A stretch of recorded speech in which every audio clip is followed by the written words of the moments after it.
Live. Our music keeps wanting to do something on its own. I think we're going to have to redo that open. We'll redo it for next week. Hi, Jason. I've been watching. Do you ever watch Skinwalker Ranch? Have you ever seen it? Okay, so I don't watch Skinwalker Ranch, but I have a husband who watches Skinwalker Ranch. So we not only watch that, we watch Curse of Oak Island. That's another one. But yeah, so tell me the Skinwalker Ranch. It kind of freaks me out a little bit, all this stuff. So I kind of watch it in passing. Yeah, well, basically it was all these strange phenomena happen on Skinwalker Ranch, and whenever they're trying to use technology for something, it never works. So it just made me think of that. Like your microphone didn't work just as we were going on. So it's kind of like Skinwalker Ranch. Like they'll have $100,000 drones that come out that work just fine, and then they get on the ranch to like investigate all the paranormal or the UFO activity, and they just stop working or they don't work. So it's just very interesting. Well, I told you my husband sort of thinks I'm a walking Skinwalker Ranch because I tend to zap electronics, computers. I just do. I do. But my father does and my aunt does as well. So I think we're just we've got electric personalities, those of us. That's is that what it is? I like that. That's good. That works for me. So speaking of technology, as our segue. Nice. There have been some significant changes in the technology industry in hiring, in layoffs, unfortunately. Fortune just had a full article about how Amazon, Meta, Salesforce, they've cut by the thousands in the past few months. Let's see. Twitter flashed. Microsoft's actually doing a big layoff today. Yeah, that was leaked, right? Did they confirm it? I haven't had a chance to be on yet. I had kids' school this morning, so it's pretty much it was on all the business news channels this morning that they were doing that today. But look, I think we talked a little bit about this before we scheduled the show about what we're going to talk about, and what we said was, well, it's happening and we can't really deny it. And that's what's really breaking in the news right now. But I think one of the things that we talked a little bit about is, this too shall pass at some point. Right. So we're going through this. It's happening. People haven't seen it before, but it happens a lot. It happened in 2008 when we had the global financial meltdown. And that was, even a lot more scary than right now. And I know my 14-year-old says, Dad, you just can't compare things that you went through to things that I'm going through. So I have been thoroughly trained by a 14-year-old that I can't do that. Yeah. But so I'm not trying to say that it's not scary right now. It is scary, but it's definitely, I don't think it's going to be as deep and as bad and as horrible as 2008 was. And you just sort of got to be, confident that we're going to come out this, on the other end, and things are going to be bright, and it's not going to take hopefully that long. I think as a workforce in general, these days we're a lot more resilient. That was, again, something I think that came out of COVID, people having the ability and the opportunity to reinvent themselves. I was talking about this weekend, I'm working an e-gaming event. There were never e-gaming events until a few years ago. People didn't get together en masse over a video game, right? So that has been a major shift in, sports. But, I think that even us doing this show, this never would have come about and been as popular, these types of broadcasts, without being forced to do it. It's so easy to stay comfortable in our zone and plod off to work every day, but then when we are forced to make that change, we sometimes can shine, I think, from it. It makes us pull into ourselves and pull those other skills out, I think. Yeah, you have to be resilient. I think no matter what happens in life, resiliency is important. And this is just another example of where you're going to have to pull from resiliency and not be, depressed and down, like, oh my gosh, my company's laying off, or I lost friends, or I lost my job. So right. it'll happen, but it will get better. I know these are platitudes, and people don't necessarily like platitudes, and they don't like toxic positivity. And so it's trying not to be toxic positive, but we're just trying to be, realistic in the approach to things. And yeah, it's tough right now. People are really, going through a lot, and there's a lot of reductions, in the marketplace. So it's not an easy situation right now. Well, and I think it's also important for leaders to instill in the workforce that transparency, that honesty. But it's not like these companies are closing the doors. It's not that they don't have business to do. So the workforce that stays on board really needs to have that confidence in their corporation, in their company, in their way of life. And I think it's going to be a challenge for leaders coming up with all of these to sort of stay on the track of motivating those that are still there, in a way other than motivating with fear. Yeah, what does Machiavelli said? It's better to be feared than loved. Yeah. But that's how I parent. No, I'm kidding. Yeah, better to be feared than loved, and you're good with that. Yeah, but what I was actually interviewed about this last week, this very topic, so it's actually really good that you brought it up. And the person asked me, well, what does the CEO do and the CHRO do to make sure people feel really good about working at the company? And I said, well, they don't really do that much. I mean, at the end of the day, it's the director and the manager's responsibility to make sure that, and what I mean by the CHRO and the CEO don't do that much. I mean, they set the agenda, they set the strategy, and they tell people, hey, this is where we're going, this is what's happening, which is a lot. But as I said to the person I was, being interviewed, I said, it's the responsibility of the manager and the director to engage with the employees, engage with them individually, get them excited about the future of the company, understand the numbers, understand if there's good sales going on in a quarter, understand if there's, new products coming out, make sure people have a development plan, make sure you had one-on-one discussions with everyone. So to really instill that this is a great place, you as the manager have to do a lot of work. And remember the old saying that, Gallup came up with years ago is, people don't leave. They don't leave companies, they leave managers. And so if you're a great manager, even in turbulent times, you're going to remain a good manager, and people are going to want to work for you and going to want to stay. So that's super important that you continue to do that, and yet that you do that. Yeah, it really is. But I think, you talked about toxic positivity, which is a new one for me. I've got to keep jotting these down in my diary. One day my kids are going to look back and be like, what is all this crap Mom wrote down that's on her desk somewhere? That doesn't fly anymore. It's a good thing we put her in a home now. Toxic positivity, what was she thinking? It was crazy. Yeah, it is important to not be over positive about things, but it is important, I think, to continue to look to our future in the things that we do every day, how we're building blocks. And we talked about last week how rather than hiring for specific roles, managers now are sort of shifting people in their current roles, maybe adding a responsibility here or there, or pulling them into a different department where they're needed more, so that they can keep them employed and they can keep the business running without adding more additional cost. And I think that's really important too, to keep in mind that there may be an opportunity out there in your current role to sort of shift into something a little different that might facilitate a brighter future with your corporation.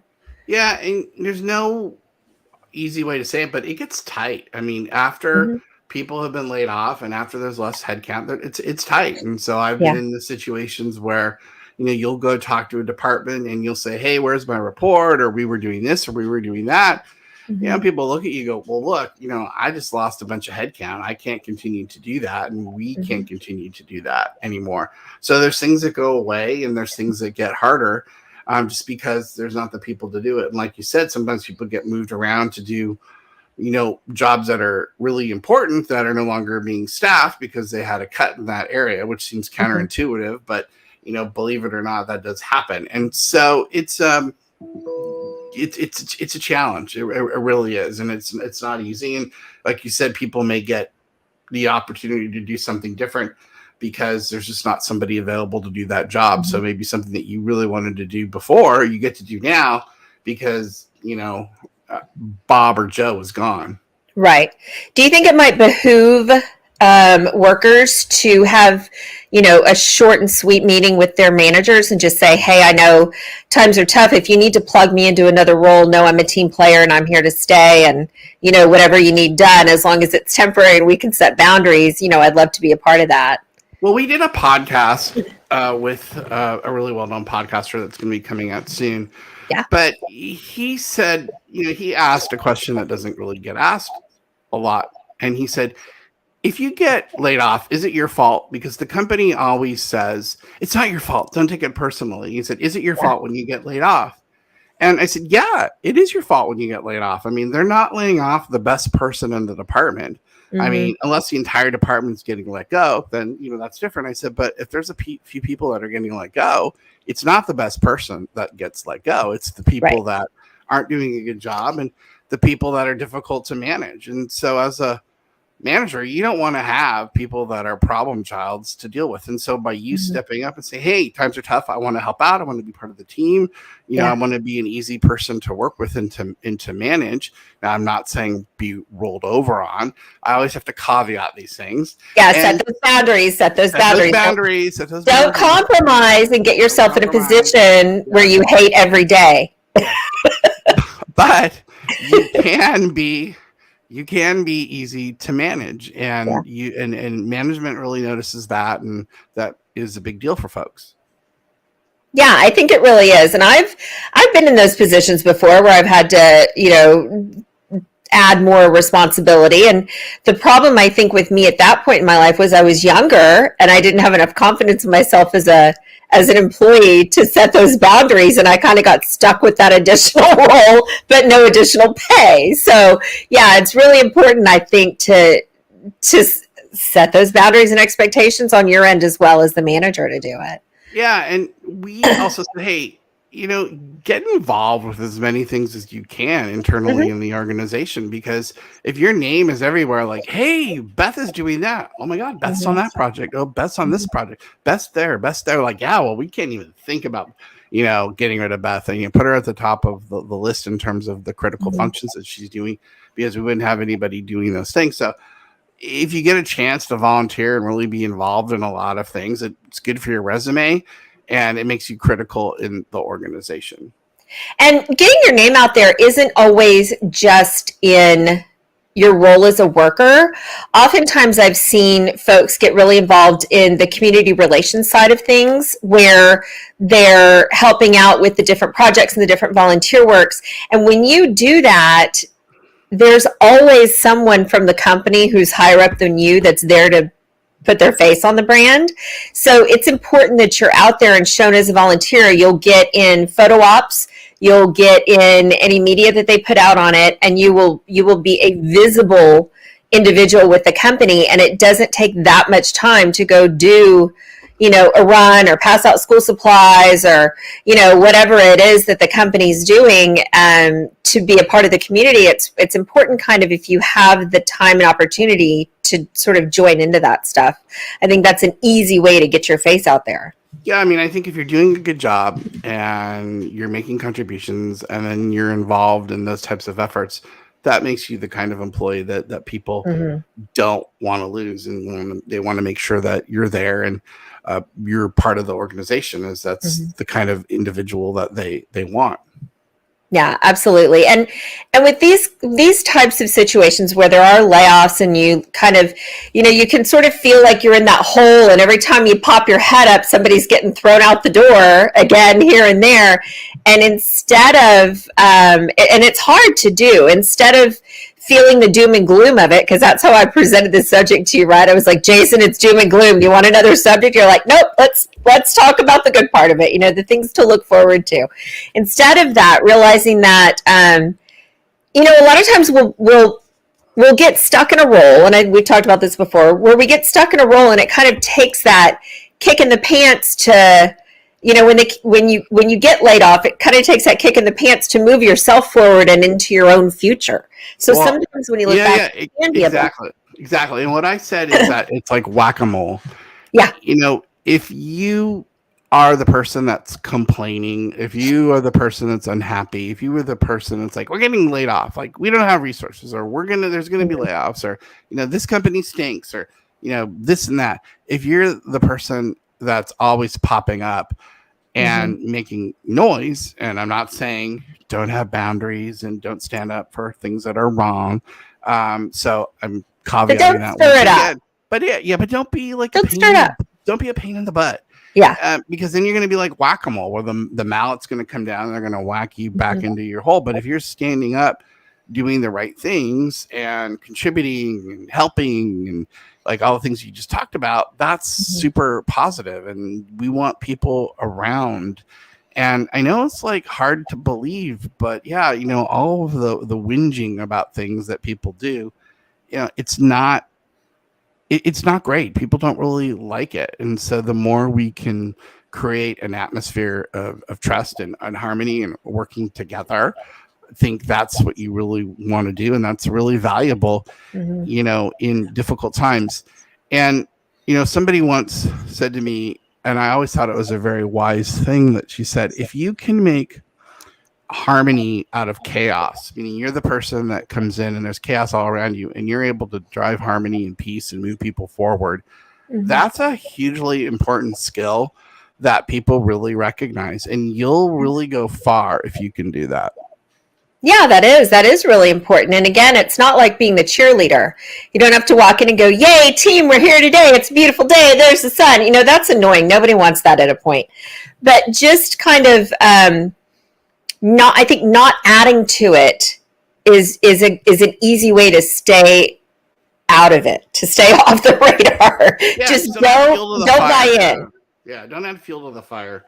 And then the thing about it is, if you want to be outspoken and you want to, talk about things that are not right, and you want to be a person that doesn't, and that's cool. But you have to also expect that that's not probably going to be the safest place for you in an organization to occupy. And that's, not a judgment. That's just like, that's a fact of life. A fact of life. So, yeah, but that's cool. So, but and the reason why I say that is if you really need a job and you got a mortgage and all sorts of stuff that you're trying to deal with, and you have healthcare needs and everything, you just need to really make sure that you're mitigating those circumstances closely as to, how you want to show up in an organization, because you still have to show up in an organization. You still have to show up in certain ways. And I know that in the pandemic, we've sort of gotten away from that the last 2 years, where people were working from home and kind of doing what they wanted to do and this and that. And, when things tighten up, you do have to show up in a certain way.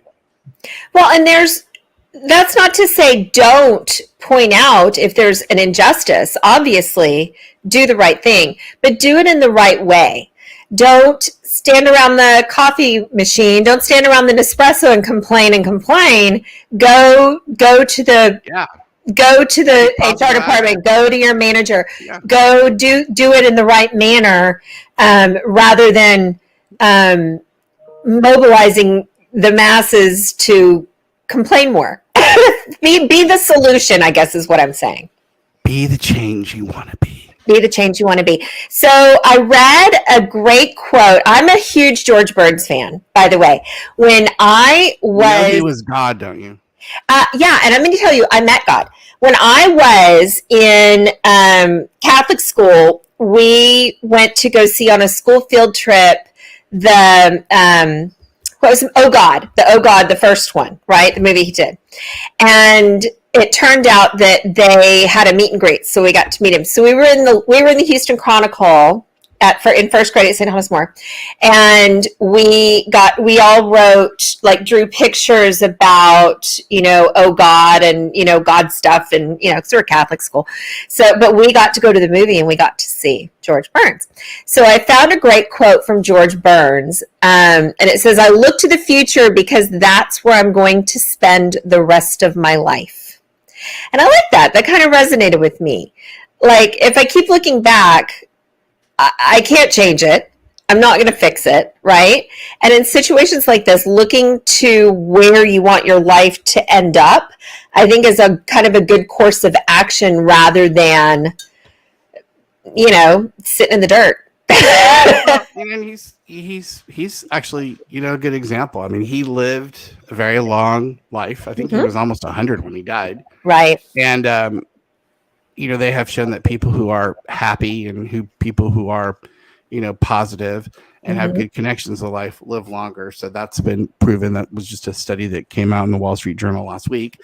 And then the other thing is, he reinvented himself many different times because he started out in, gosh, I'm gonna have to say this and people are gonna Google it and we go, what the heck's that? I mean, he started out in vaudeville, on stage and doing stage comedy and things like that, and he morphed to stand-up comedy into movies and making appearances on another thing you'll have to Google, the Carson show, Johnny Carson show, and everything else. So over time he learned to evolve, and those are all important skill sets that we just want to have in life, which is to be happy and to live a great life and to evolve our skills and evolve as a person. So I think he's a great example of somebody who did a lot of that and was always pretty positive and optimistic and well loved. Well, and I think with all of this, all these changes, the pandemic was a change that was really thrust upon us in a very short period of time. A lot of things changed and they changed rapidly. Knowing that there are layoffs coming, and it's not a surprise, it was expected, it was predicted, it's been happening, over months and months. Knowing that this was coming, I would hope that those who will be affected or believe they will be affected have had the chance to plan a little bit more rather than be surprised by it. So I think the pandemic's taught us to hopefully not be as shell-shocked as we sometimes can be with these types of changes.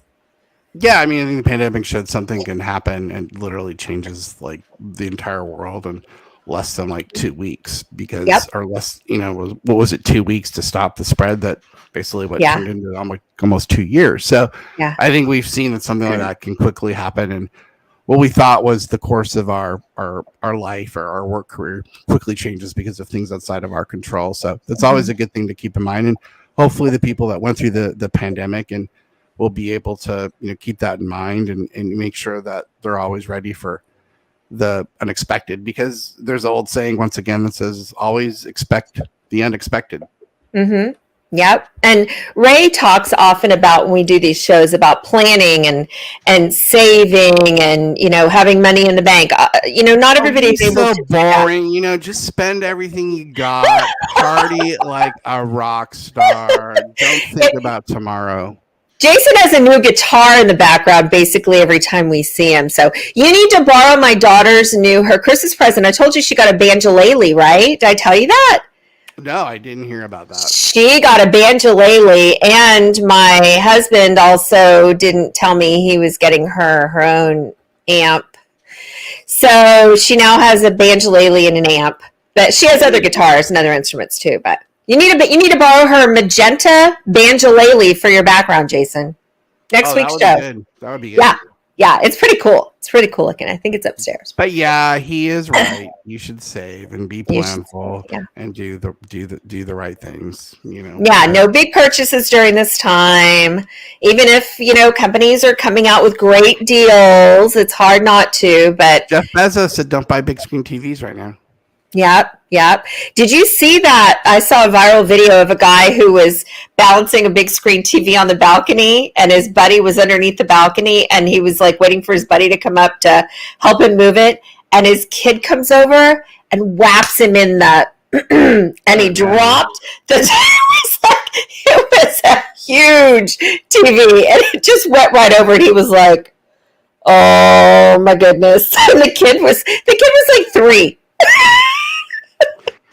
Yeah, that's horrible. Well, I believe in calling the guy. I'm a call the guy kind of a person. My husband is a call the guy too. Yeah, my husband's a call the guy. Yeah, for sure. Luckily, we have a good network of guys and gals that do things like that. Call the person. Call the person. Call the individual. So, all right, guys. Well, speaking of calling the guy, I know Ray's not with us today because he had to speak with a client. And I know Jason's got a client meeting directly after this, so we're going to cut it short. But thank you, everybody, for joining us. Please look for our podcast wherever you get your podcast. Just search Thrive Live HR, and we should pop up with our little mugs on the thumbnail. And Jason, you guys have some articles coming out. We just posted yesterday about and something else you guys came out in. I mean, they're just chatting up to everybody. Yeah, we've got all stuff. It's gotta be more polished vocabulary on that. Yeah, we have a lot of different things that we have put out there. Yeah. You go out to our website, you can take a look at our blog, and you can see all of the articles and things that we've published along with interviews. We have a number of podcasts that are hitting. We'll share those on our LinkedIn site. This show will now be accessible at some point from our webpage. Yes, we're working on that. We're meeting this afternoon about that, for sure. We have a burgeoning Slack channel, so that if you'd like to be part of our Slack community free, just let us know, and I'll send you, or our team will send you, an invite to our Slack community so you can participate in conversations. And you can comment on this broadcast or any of our broadcasts or our LinkedIn, or if you want to drop an email, thrivehrconsulting.com, thrivehrconsulting.com, and we will add you to the Slack channel. And the other thing is, we like comments, both positive and negative. If you disagree with something, we love to look at those, and helps us think about things and see if we need to reframe anything that we're talking about or thinking about. So we're open for both positive and constructive feedback, and we're always here to help you out. So if you ever need us, it's Jason at Thrive HR Consulting, or Ray, REY, at Thrive HR Consulting. Absolutely. Well, thank you guys so much. Thanks everybody for listening. Jason, have a great day. Rest of your day. All right, enjoy that banjolele practice. Banjolele. I was like, oh my gosh, he went to Guitar Center. It's like that. He went to Jared. No, in our house, it's Guitar Center. Always. I think I taught my daughter that old adage about your daddy's wrapped around your finger. When you take your daddy to Guitar Center, you pretty much get what you want. Yeah, you got it. You got nailed. Yeah, he did. So, all right, everybody, have a great rest of your day. Have a rest of your week. Take care. Bye. Talk later. Bye-bye. Bye. Thanks again for joining us. Please remember to search Thrive HR Consulting on social media and wherever you listen to podcasts. Subscribe, follow, and share to make that connection. To get an invite to our Slack channel, just comment or drop us an email at thrivehrconsulting.com. See you next time.